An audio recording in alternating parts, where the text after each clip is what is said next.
Noong araw, para maging emperador ako, personal kong pinatay ang 3 kong nakatatandang kapatid at 5 nakababatang kapatid. Pero ngayon, ang mga anak ko, peste, wala ni isa sa kanila ang gustong maging emperador. Ang panganay, naging monghe. Ang pangalawa, naging paring dawes. Ang pangatlo, naging bakla. Ang pang-apat, nagbabalak magpakapon. Nagagalit ako, nanggagalaiti ako, gusto kong managan ng tao. Matagal na nag-isip ang reyna. Kamahalan, bakit hindi na lang ako magkaanak ulit para sa inyo? Nang marinig ko yun, bigla akong nanghina. Sino ba namang mag-aakala na sabay-sabay pang sasabihin ng 4 na suwail kong anak? Magandang ideya yan.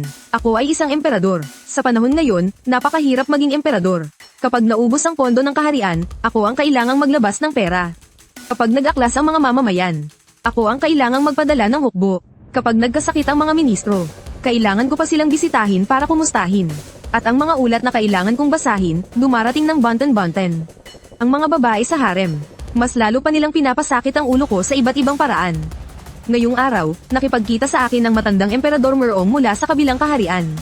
Pagkatapos ng ilang tasa ng alak, nagsimula na siyang maglabas ng sama ng loob sa akin. Sabi niya, ang mga lintik niyang anak, para sa pag-aagawan sa trono. Handa silang magpatayan, magkakapatid. Ang labanan nila ay sukdulan sa kawalang awa. Wala ng konsensya. Ang pinakatusong pangalawang prinsipe, pinatay ang kanyang kuya at ang pangatlong kapatid. Muntik ng puwersahang agawin ng palasyo. Sa huli niyang sinabi, hindi pa rin nakalimutan ni matandang Merong na paalalahanan ako. Emperador Mingzi, kailangan mong magtalaga ng Crown Prince sa lalong madaling panahon.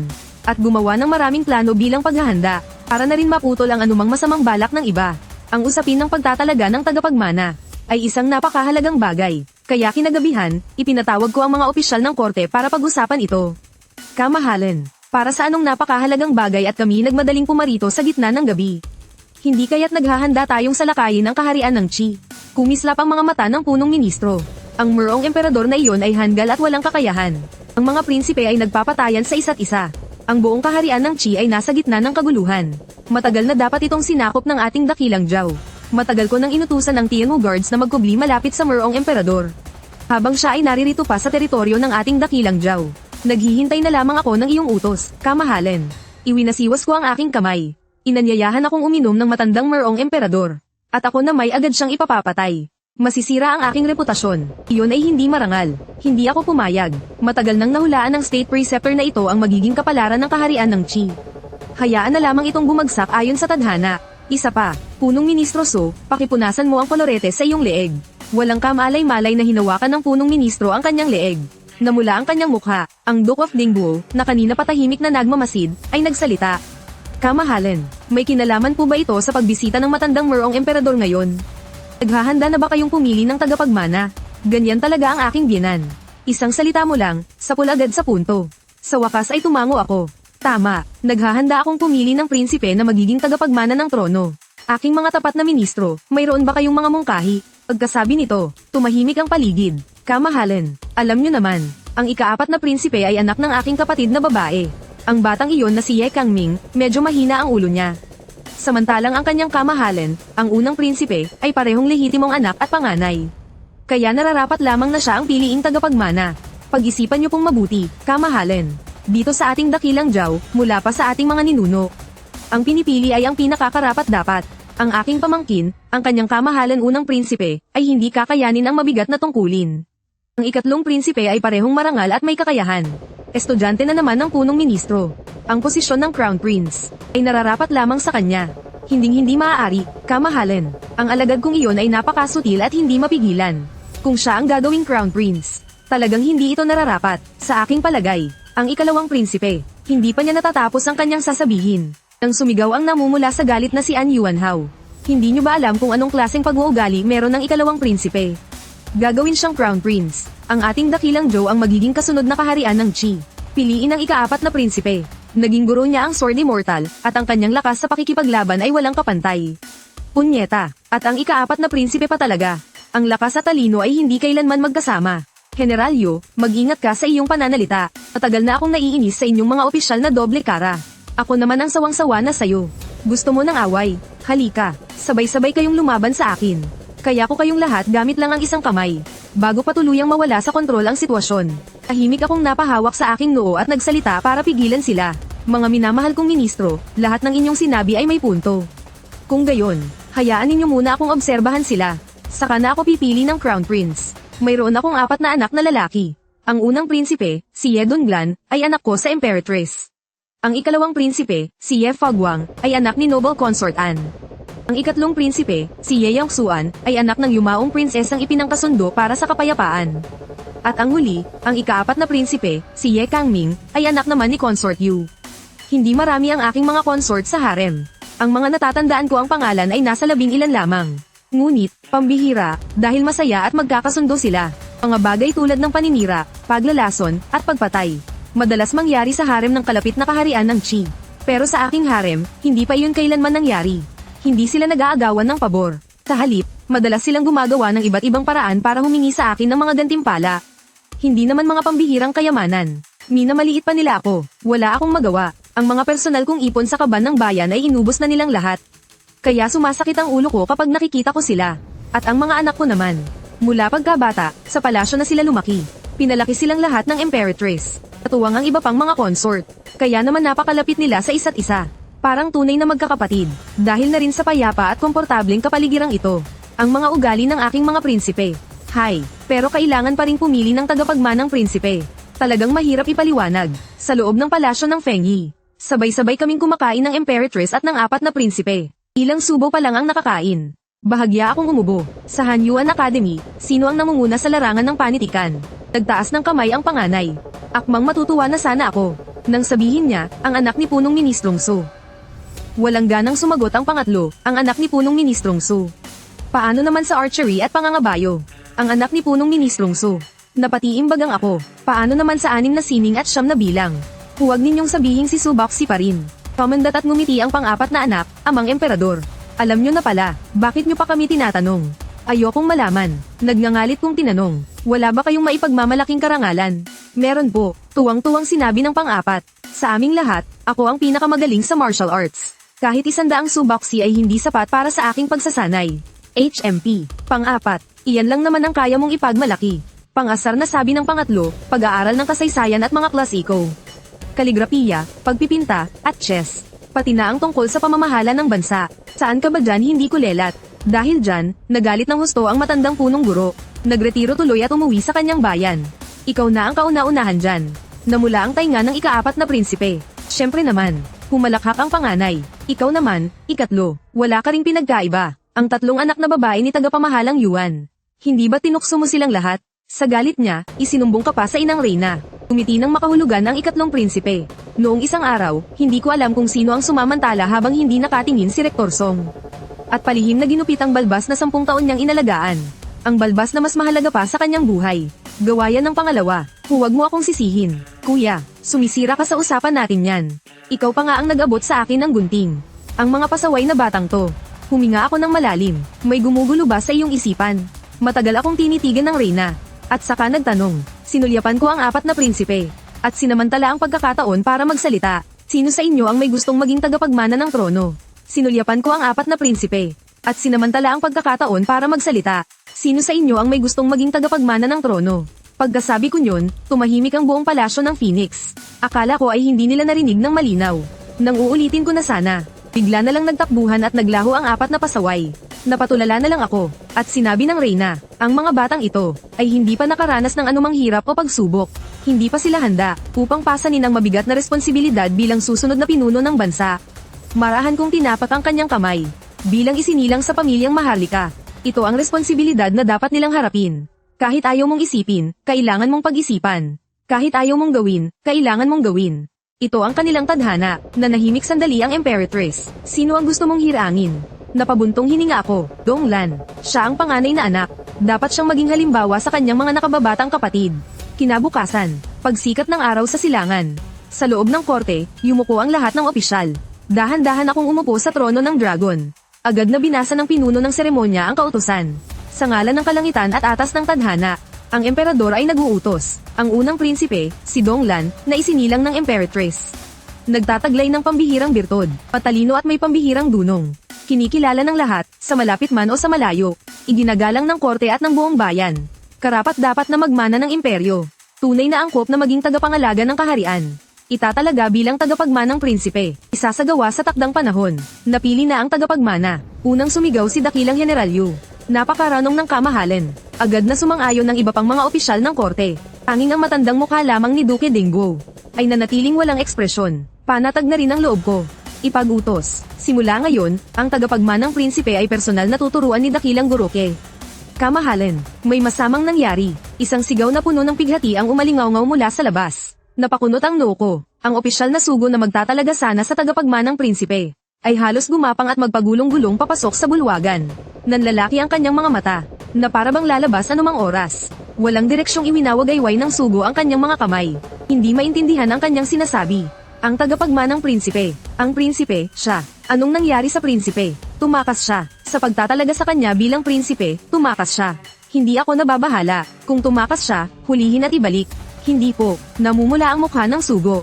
Mabilis niyang sinabi sa isang hininga. Ang kanyang kamahalan, ang prinsipe, para hindi maging tagapagmana, ay tumakas kagabi papuntang templo ng Guangling para mag-ahit ng buhok at maging monghe. Ang kanyang kamahalan, ang prinsipe, para hindi maging tagapagmana, ay tumakas kagabi papuntang templo ng Guangling para mag-ahit ng buhok at maging monghe. 00. Nang dumating ako sa templo ng Guangling, matagal nang tapos ang seremonya ng pag-oordina. Si Ye Donglan ay nagme-meditate. May binubulong-bulong pa siya. Bodhisattva, na umaasa sa perch na paramita. Ang isipan ay walang sagabal. Walang anumang takot. Malayo sa mga baluktot na pangarap. Seryoso ang mukha ko. Ye Donglan. Idinilat ng panganay ang kanyang mga mata at tumingin sa akin. Pinagdikit niya ang kanyang mga palad. Amataba, Ginoo, nagkakamali po kayo ng tao. Ang pangalan ng abang mongheng ito ay Kung Daw. Nag-aapoy ako sa galit sa loob-loob ko. Itinoon ko ang aking paningin sa templo ng Guangling. Sa Abbot Wakshan, maaari mo bang pagbigyan ang hiling ko? Paalisin ang batang ito sa inyong templo. Kamahalan, ang panganay na prinsipe ay may malalim na karunungan. Ang Dharma ay pambihira, ang lahat ng bagay ay nakatadhana. Sana'y sundin ng kamahalan ang kalooban ng langit. At tanggapin ang karma, lalo pang lumaki ang apoy sa aking puso. Pinaalalahanan ng punong ministro ang kamahalan sa gilid.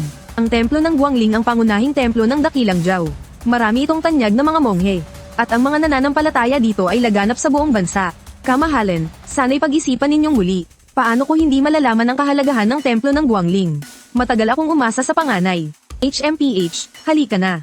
Ang naging kandidato sa pagka-prinsipeng tagapagmana ay ang pangalawa, si Ye Faguang. Para pigilan ang pangalawa na tularan ng panganay. Sa lahat ng daan patungo sa mga templo sa buong bansa, nagtalaga ako ng mga Tianwu-guard. Ngunit noong mismong itatalaga na ang prinsipeng tagapagmana, may nangyari na naman. Ang punong sugo ay mas kalmado na ngayon. Kamahalan, ang ikalawang prinsipe, ay nalampasan ang mga pagsubok sa tahanan ng State Preceptor. Ang 7 pagsubok na walang sinumang nakalagpas sa loob ng 100 taon. At personal siyang tinanggap ng Lord State Preceptor bilang kanyang kahuli-hulihang disipulo. Hindi makapaniwala si Marquis An Yuan. Nalagpasan ng ikalawang prinsipe ang mga pagsubok ng State Preceptor. Ang 7 pagsubok na sinasabing kasing hirap ng pag-akyat sa langit, huwag mo na siyang isipin. Kahit ako ay hindi alam na may ganitong kakayahan pala ang pangalawa. Hayaan ninyong ako ang magpaliwanag sa kamahalan. Isang mahina at mahiwagang boses ang umalingaw-ngaw sa loob ng korte. Ang State Preceptor na tila isang immortal ay dahan-daang lumakad papalapit. Ang ikalawang prinsipe at ako ay magkaugnay sa lahi ng Zuanshen. Malalim ang aming koneksyon sa tadhana. Tatanggapin ko siya bilang aking kaisa-isang disipulo, upang ipamana ang mga lihim na sining ng Zuanshen. Mapoprotektahan nito ang ating Dakilang Jiao sa loob ng 100 taon ng kapayapaan. Ito ang itinakda ng kalangitan. Sana ay pahintulutan ito ng kamahalan. Ano pa bang masasabi ko? Pinahihintulutan ko, at nangyari na naman sa pangalawang pagkakataon. Ang prinsipeng tagapagmana ngayon ay ang pangatlo, si Ye Yangxuan. Para maiwasan ang anumang hindi inaasahang pangyayari, ipinagapos ko na lang ng direkta ang pangatlo sa loob ng bulwagan ng Xuan. Bawal siyang pumunta kahit saan. Nakakagulat na naging kooperatibo ang pangatlo. Nag-utos pa siyang magdala ng isang mahabang upuan. At komportable siyang humiga rito. Hoy, ikaw na maliit na yunat dyan sa likod, halika't masahihin mo ang balikat ko. At ikaw dyan sa tabi, masahihin mo ang mga binti ko. ang sarap sa pakiramdam. Ganyan talaga ang pangatlo. Hindi ko hahayaang magdusa ang aking sarili. Lumingon ako sa taong nagbigay pugay. Ngiti, General Xiaohu, kung ngayong gabi ay humakbang palabas ng bulwagan ng Xuan ang ikatlong prinsipe. Kayong lahat ay iimbitahan sa kagawaran ng hustisya para makipagtsa sa hepe ng kulungan. Susunod, sa araw ng paghirang, ang ikatlong anak ko ay hindi umalis kahit isang hakbang.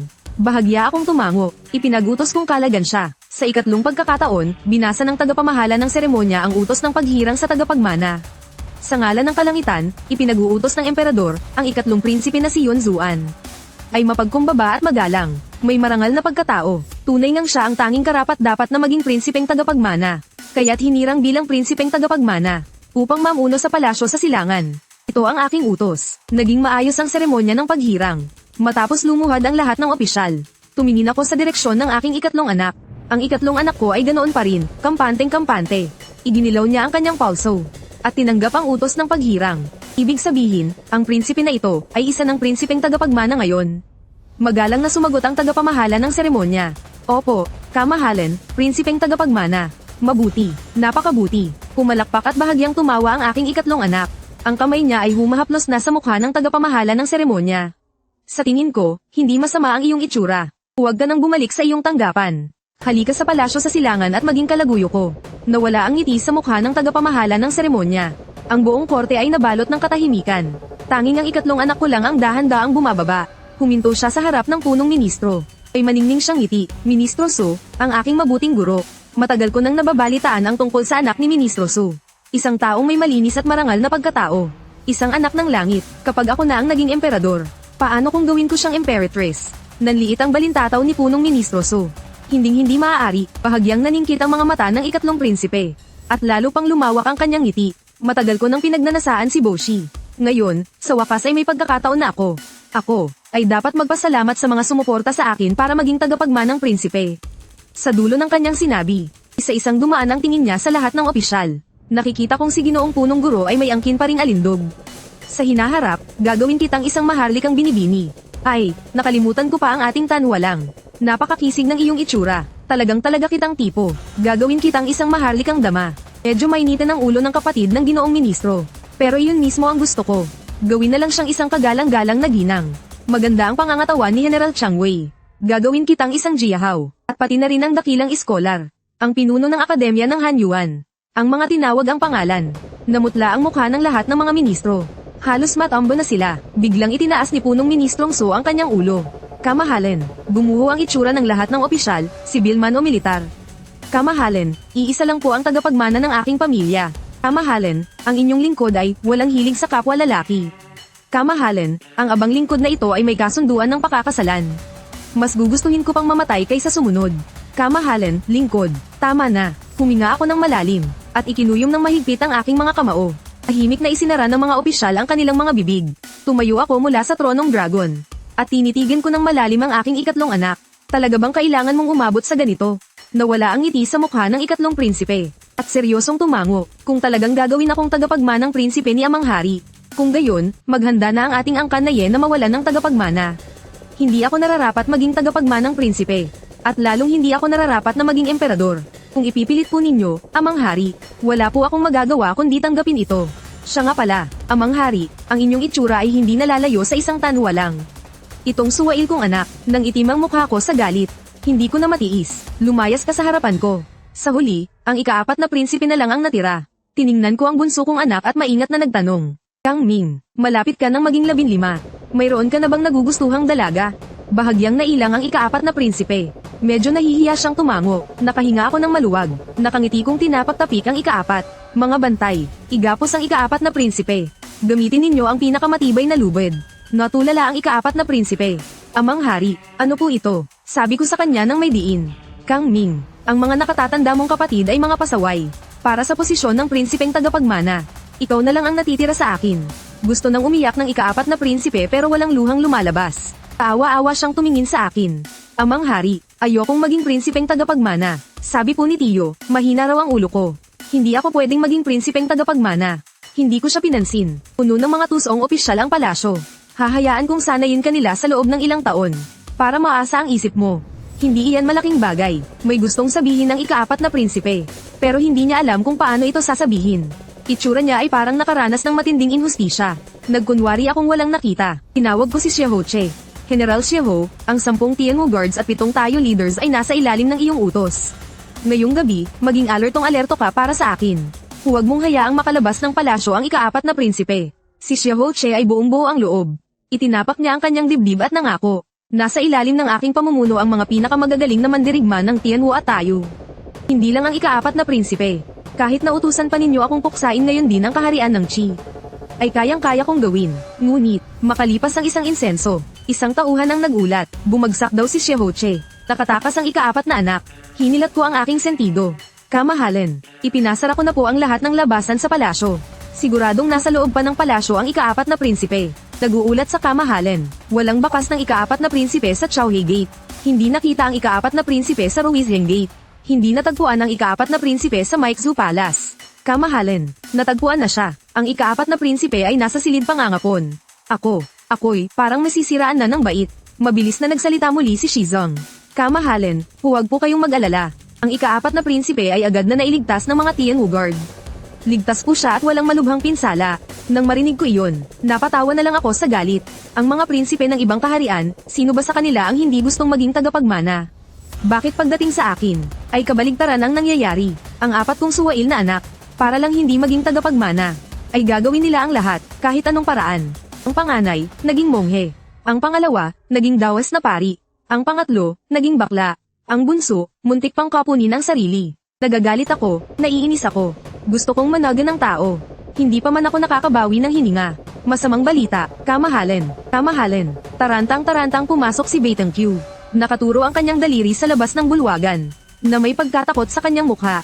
Kalmado lang ang aking mukha. Magsalita ka ng maayos. Gusto kong marinig kung ano pa ang mas malala, kaysa sa 4 kong suwail na anak.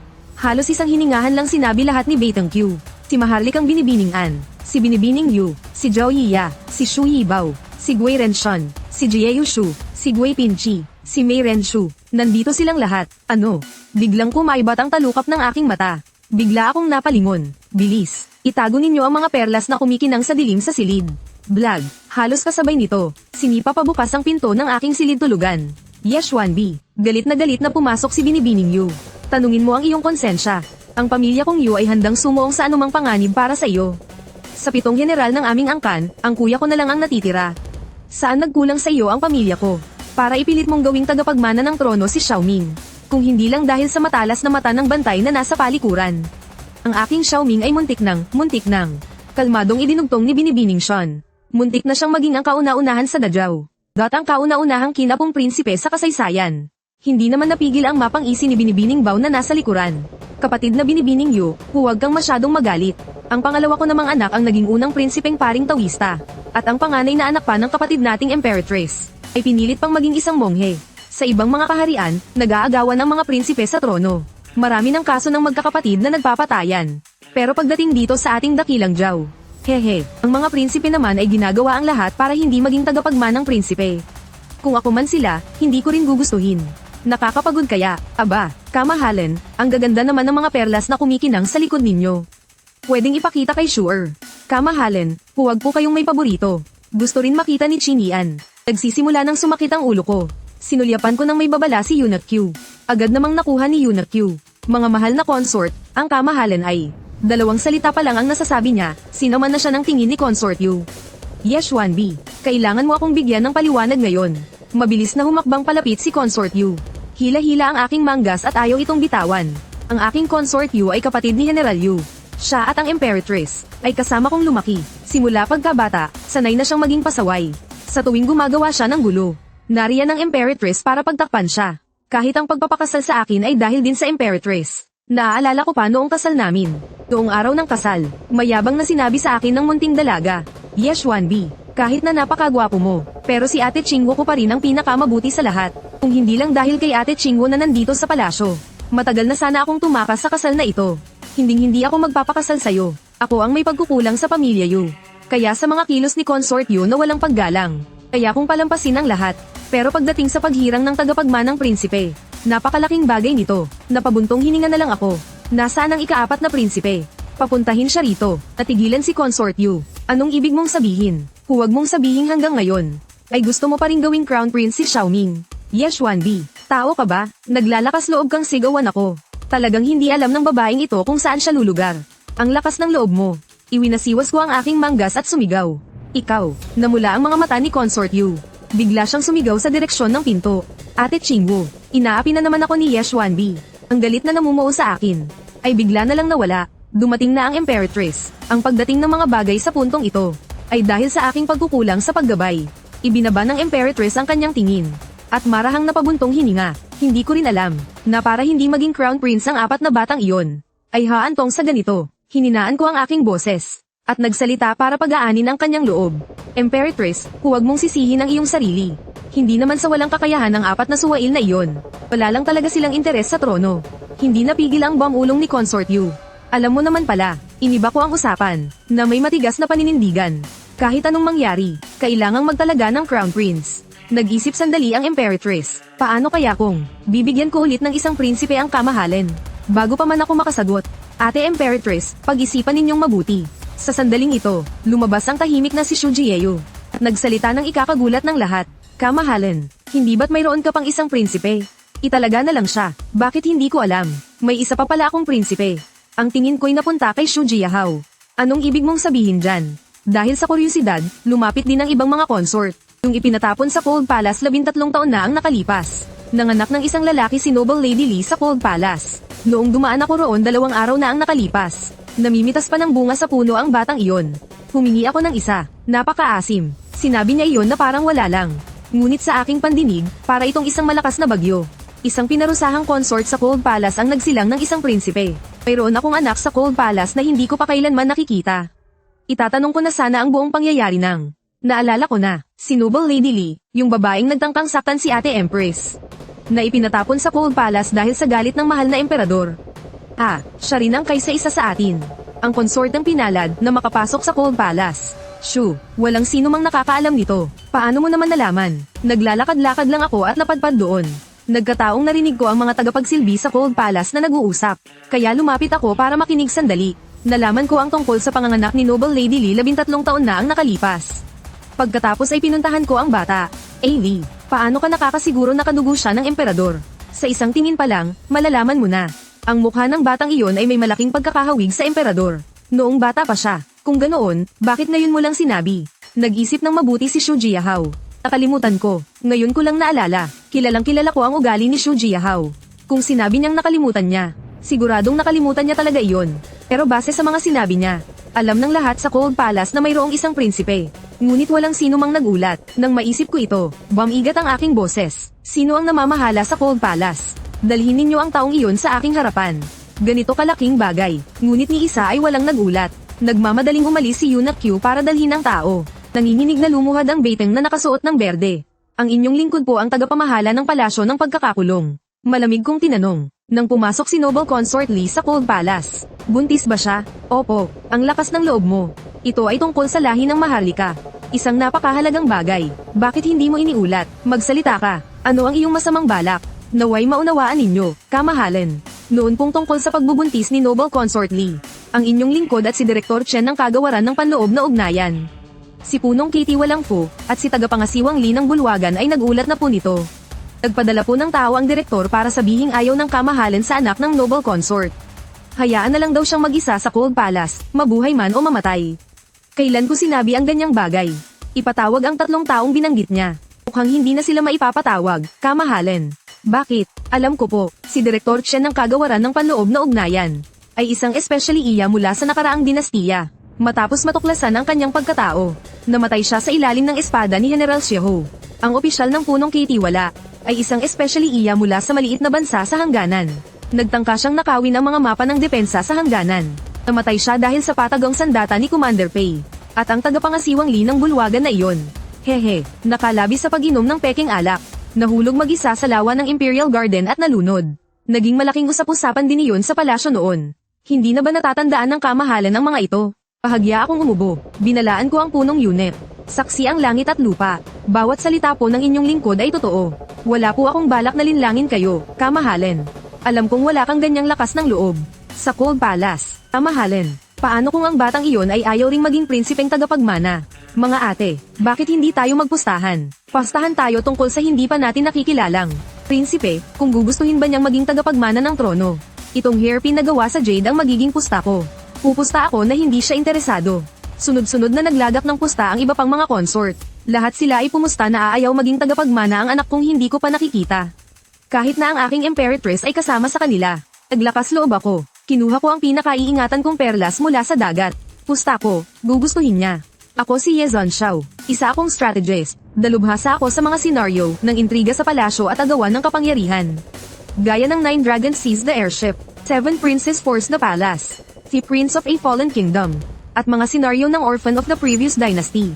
Lahat ng iyan ay nagawa ko na, kahit gaano pa kasama ang panimula, kaya kung baguhin ang kahihinatnan sa sarili kong kakayahan, at matagumpay na makumpleto ang misyon. Sertipikado ng sistema, ako ang numero 1 sa mundo ng strategy. Bago magsimula ang misyon na ito, seryosong nagdiin ang sistema. Host, ang hirap ng misyon na ito ay hell level. Kailangan mong pag-isipang mabuti. Iwinasiwas ko lang ang kamay ko. Binaliwala ko lang. Ang daming Saturday. Mas nagiging interesante kapag mahirap. Game. Pagmulat ng aking mga mata. Kamahalin. Sa wakas, dumalaw ka na sa akin. Hahaha. Kamahalin. Pinatay ko na ang makamandag na babaeng iyon. Papatawarin mo na ako, hindi ba? Akin. Akin ang kamahalin. Walang sino man ang pwedeng umagaw sa kanya sa akin. Anong nangyayari dito? Hindi ko pa man natawagan ang system para alamin ang sitwasyon. Pinalibutan na ako ng mga babaeng ito na tila mga baliw. At pinagsisimulan nila akong paghahatak-hatakin. Ang mga tingin nila ay para bang gusto akong balatan at pagpira-pirasuhin ang mga buto ko. At lamunin ng buo, alam kong lagot ako. Dumampot ako ng buhangin sa sahig at bigla itong isinaboy. Sinamantala ko ang pagkakataong natakpan ng alikabok ang kanilang mga mata. Mabilis akong tumakas patungo sa isang tagong sulok. Hindi ko napigil ang magtanong. System, sino ang mga baliw at matatandang babaeng ito? Mga asawa ng dating emperador. Lahat sila ay malulupit at walang kinikilala. Hindi sila mga basta-basta. May dugo ng hindi bababa sa 100 tao sa kanilang mga kamay.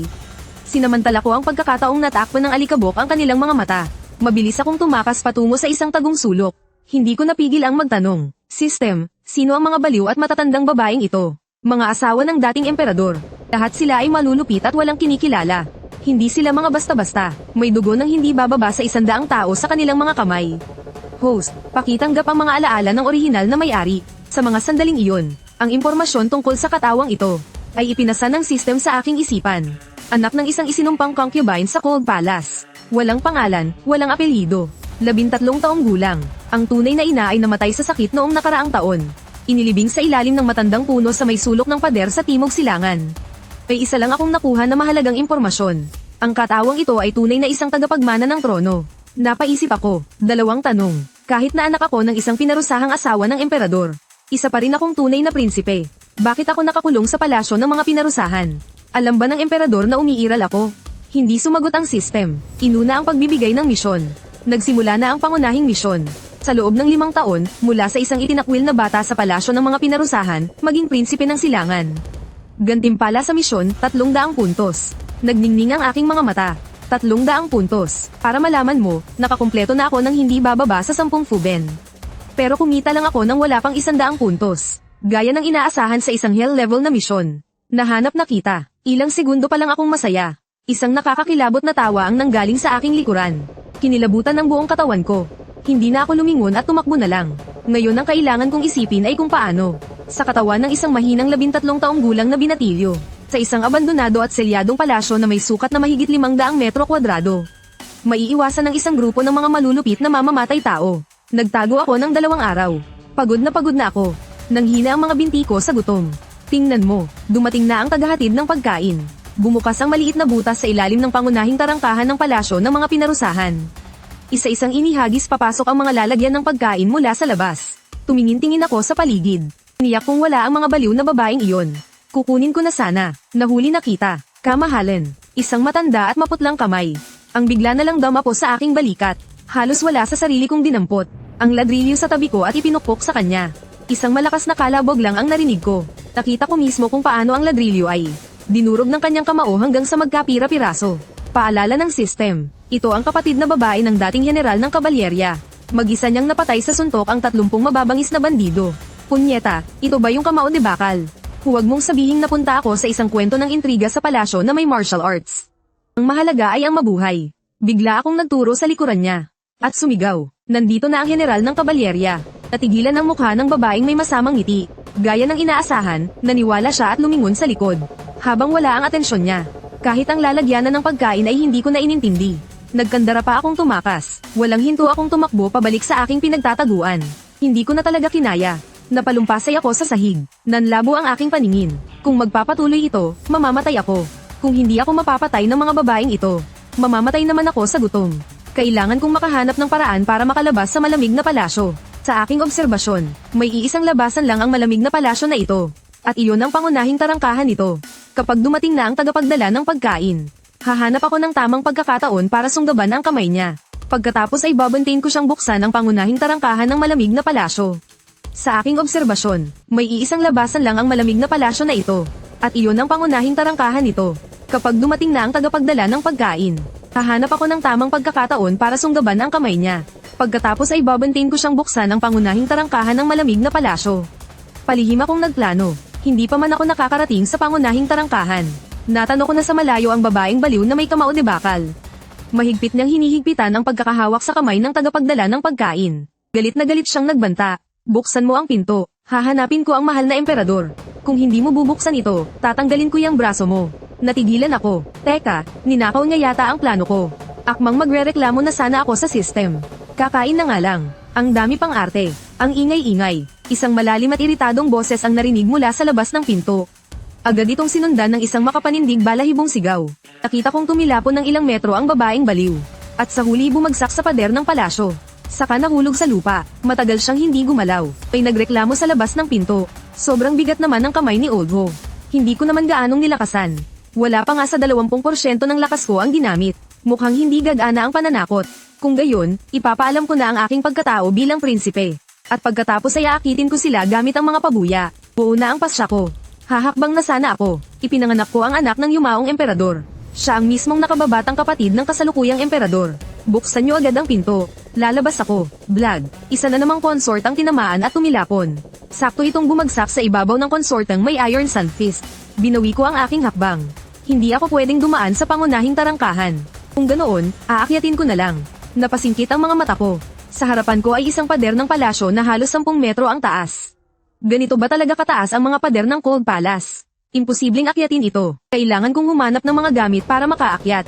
Nang sumapit ang gabi at tumahimik ang lahat, inilabas ko ang gawa-gawa kong pinagdugtong-dugtong na lubid. Ihahagis ko na sana ito pataas. Nang isang aninong puti ang magaan na dumaan sa harap ko. At perpekto itong lumapag sa ibabaw ng pader. Multo ba iyon? Kinusat-kusot ko ang aking mga mata. Huwag mong sabihing napunta ako sa isang horror palace drama. Host, ang tawag dyan ay Chinggong. Ang konsorteng lumipad kanina ay isang dating disipulo mula sa pinakamahusay na sekta ng Chinggong sa buong mundo. Sunod-sunod ang paghanga ko. Kung marunong lang ako ng Chinggong, ilang minuto lang, makakalabas na ako. Hindi pa ako natatapos magsalita. Isang palaso mula sa himpapawid ang direktang tumama sa anino sa pader. Pinanood ko siyang mahulog mula sa 10 metrong taas na pader ng palasyo. Napatulala ako. Tahimik kong tiningnan ang lubid sa aking kamay.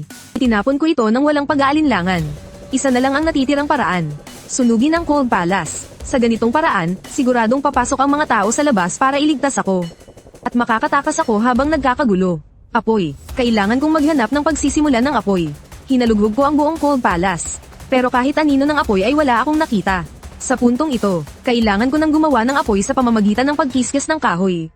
Naghanap ako ng isang pirasong kahoy. Kumuha ng mga tuyong damo at ipinatong sa ibabaw. Kinuha ko ang isang sanga na may matulis na dulo at kiniskis ito ng buong lakas. Pagkatapos ng mahigit 100 beses na pagkiskis, sa wakas ay nakakita ako ng puting usok na umaangat. May pag-asa. Kumuha pa ako ng isang dakot na tuyong damo. At hinaypan ito. Agad na nagliyab ang apoy. Sige, magliyab ka. Habang lumalaki ang apoy, mas maganda. Noong akala ko'y magtatagumpay na ang kalahati ng aking plano. Kumulob. Gumuhit ang kidlat sa kalangitan. At kasunod nito'y ang pagbuhos ng malakas na ulan. Agad nitong pinatay ang apoy na kasisimula palang magliyab. At pinatay rin nito ang aking pag-asa. Natulala ako ng matagal. Habang nakatayo sa ulan, tinuro ko ang langit at sumigaw. Punyeta, bakit hindi ka kanina pa umulan? Kailangan talagang umulan kung kailan ako may gagawing importante. Akala mo ba madaling gumawa ng apoy na to? Ako, punyeta, may mas malas pa ba sakin? Tayo na, bihira lang mangaliw ang system. Host, alagaan mo ang iyong kalusugan. Pinakinggan ko naman. Isang sakit lang sa katawang ito, dedo na. Kinalagad ko ang pagod kong katawan. Kumari pa ako ng takbo at sumilong sa ilalim ng tarangkahan para umiwas sa ulan. Gaya nga ng inaasahan sa isang hell level na quest. Suko na ako. Isipin mo, ako, ang numero 1 sa mundo ng conquest. Ilang quest na ba ang matagumpay kong natapos? Halimbawa na lang yung huling quest world.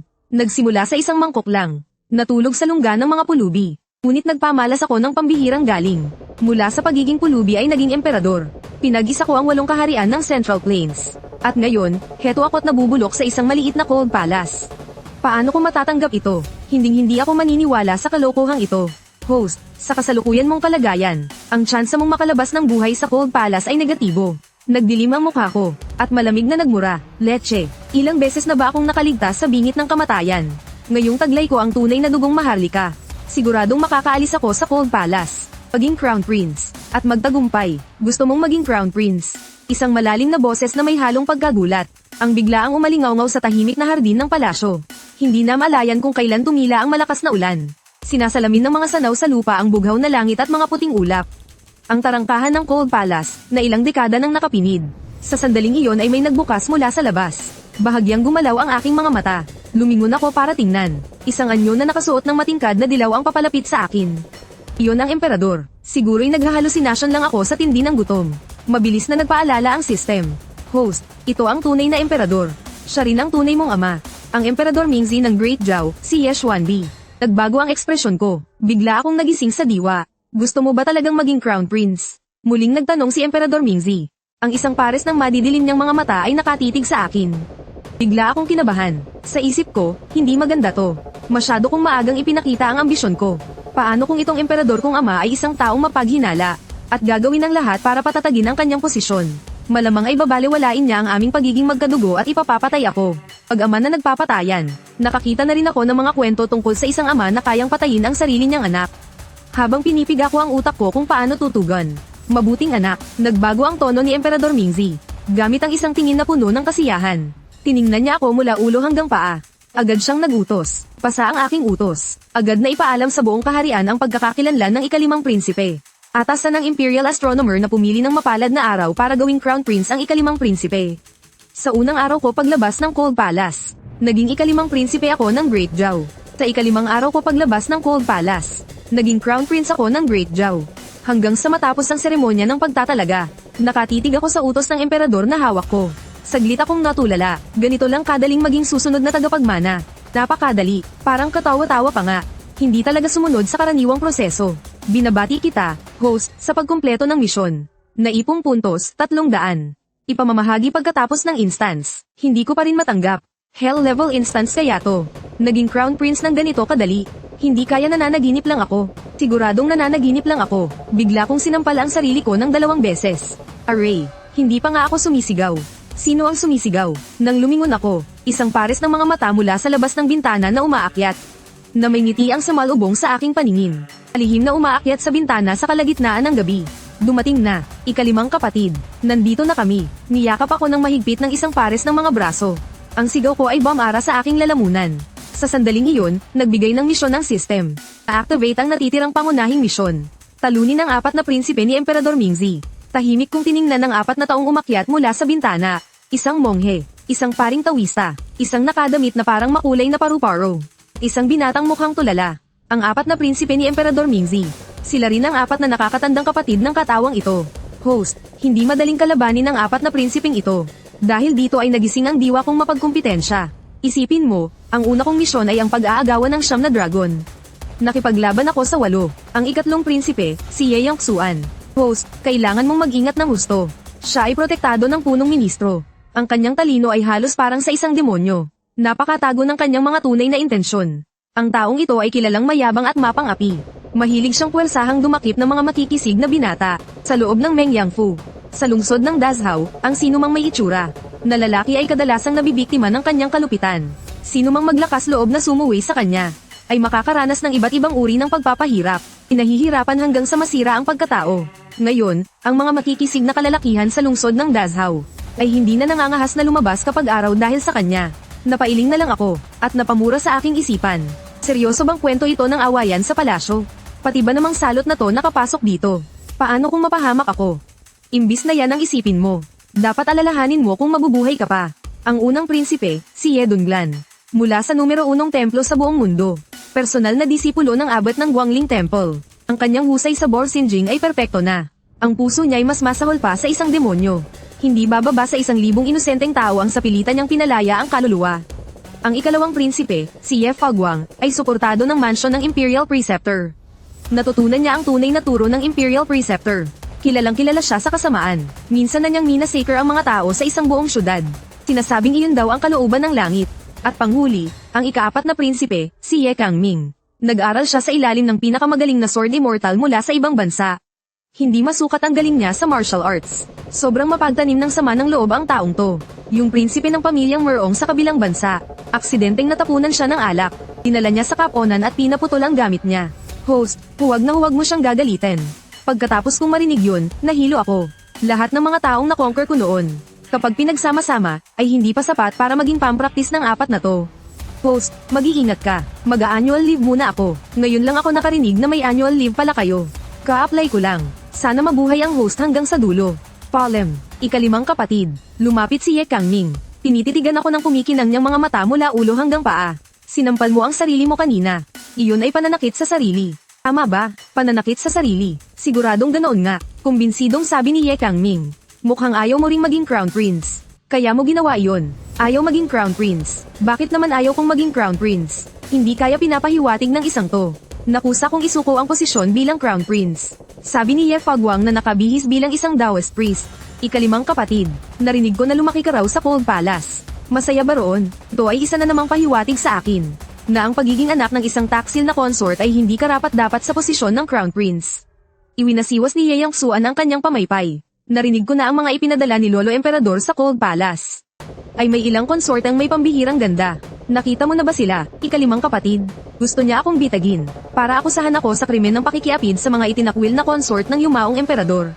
Napangiti si Ye Donglan. Kung masyado kang napapagod sa palasyo, pwede kang pumunta sa akin para magpahinga ng ilang araw.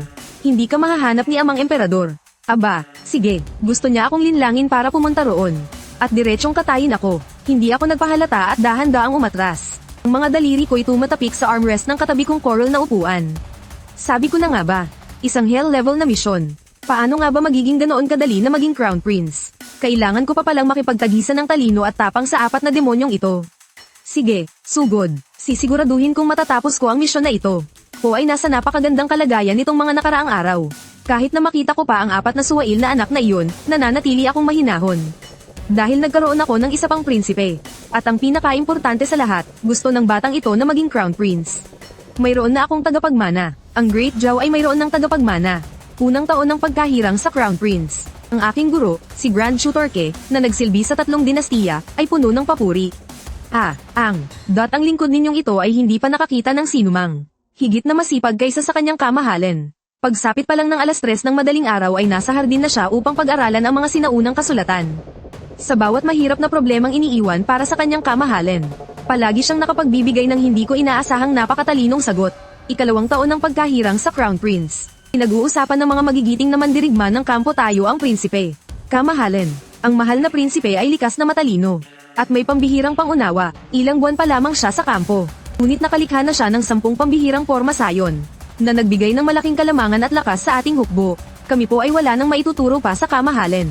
Sa ikalimang taon ng pagiging prinsipe, walang tigil ang papuri ng mga opisyal ng korte. Sinabi ng punong ministro na si Su. Kalahating buwan na ang nakalipas. Naging malaking sakuna ang pagbaha sa Jiangzhou. Iminungkahi ng mahal na prinsipe na magtayo ng mga dike at paraan ng pagpapakawala ng tubig. Sa halip na harangan, mas mabuting padaluyin. Linanong maigi ang mga daluyan ng tubig, upang dalhin ang naipong tubig mula sa kapatagan patungo sa mga ilog. At sa huli ay papunta sa karagatan. Duque Dingguo, nagpatuloy sa pagsasalita, lumikha rin ng kamahalan ng paraan ng pag-uukit sa bato upang magtala. Para masubaybayan ang pagbaha, ginamit ito ng kagawaran ng tubig upang makapagtatag ng isang kumpletong sistema ng pagsubaybay sa lebel ng tubig. General Yu, kakabalik ko lang po mula sa Jiangzhou. Ang mga mamamayan doon ay pinupuri lahat ang ating prinsipe. Marquis An Yuan, ang banal na birtod ng mahal na prinsipe ang pundasyon. Ito ay isang biyaya sa ating bansa. Mabuti, mabuti, mabuti. Karapat dapat siyang maging prinsipe na ako mismo ang pumili. Ako'y natutuwa, labis akong natutuwa, mukhang maipapasa ko na ang bigat ng pagiging pinuno ng bansang ito kay Xiao Wu. Sa wakas, makakasama ko na ang Emperoress upang maglakbay sa buong mundo. Sa ika-27 taon ng Jingping, ipinasa ni Emperador Mingzi ang trono sa prinsipe na si Ye Zhanxiao. At naging emperador na retirado. Matapos umakyat sa trono, pinalitan ni Ye Zhanxiao ang pangalan ng panahon sa Qinghe. Kinilala siya sa kasaysayan bilang Emperador Yuan Xian. Ang ating Emperador Yuan Xian ay namuno sa loob ng 59 na taon. Namuno ng buong sigasig, nagtalaga ng mga matuwid at nagsagawa ng reforma. Masipag sa pamamahala at mapagmahal sa mamamayan. Napanatili ang kapayapaan at seguridad sa mga hangganan. Hinalugog ng mga historiador sa hinaharap ang bawat aklat ng kasaysayan at mga di-opisyal na tala. Ngunit wala silang natagpuang kahit kay na dumi o madilim na kasaysayan. Anging noong nasa bingit ng kamatayan si Emperor Yuan Xian. Nag-iwan siya ng mga salitang hindi maunawaan ng lahat. Hahaha, nanalo ako. Tinalo ko ang 4 na salot na iyon. Sa loob ng 59 na taon sa trono. Walang sino man ang makakahanap ng kahit isang kapintasan sa akin. Host, binabati kita sa pagtatapos ng laro. Ang matagal nang nawawalang system ay online na. Napakasaya ng pakiramdam ko. Anong masasabi mo? Kahit ang hell level na misyon ay sisiw lang, di ba? Hahaha, nanahimik ang system sandali. Host, pumasok tayo sa maling misyon. Sa totoo lang, isa lang itong corny na laro ng awayan sa palasyo. Walang kahirap-hirap, natigilan ako sa kinatatayuan ko. Anong sabi mo? Agad na nagpaliwanag ang system. Naitama na ngayon. Ang susunod na misyon ay totoong hell level. Iyong 4 na salot na sinasabi mong mamamatay tao. Ay sa totoo lang, 4 na corny na prinsipe. Wala silang kahit kititing na panganib. Sa isang iglap, para akong tinamaan ng kidlat sa ulo. Nawalan na ng kakayahang mag-isip ang utak ko. Namamanhid ang mga braso't binti ko. Tulala ang mga mata ko. Nagninit-ngit ako sa galit. Ang ibig mong sabihin, na ang 59 na taon ng pagsisikap ko ay isang malaking katatawanan lang. Hindi rin naman mali kung sasabihin iyan. Paano na ang mga puntos ko? Walang kahirap-hirap ang misyon. Kaya wala ring puntos. Kumukulo ang dugo ko. Nanggigigil ako sa galit. Ang dibdib ko'y marahas na tumataas baba. At bumulalas ng huling sigaw. Lintik, putang ina mong sistema ka.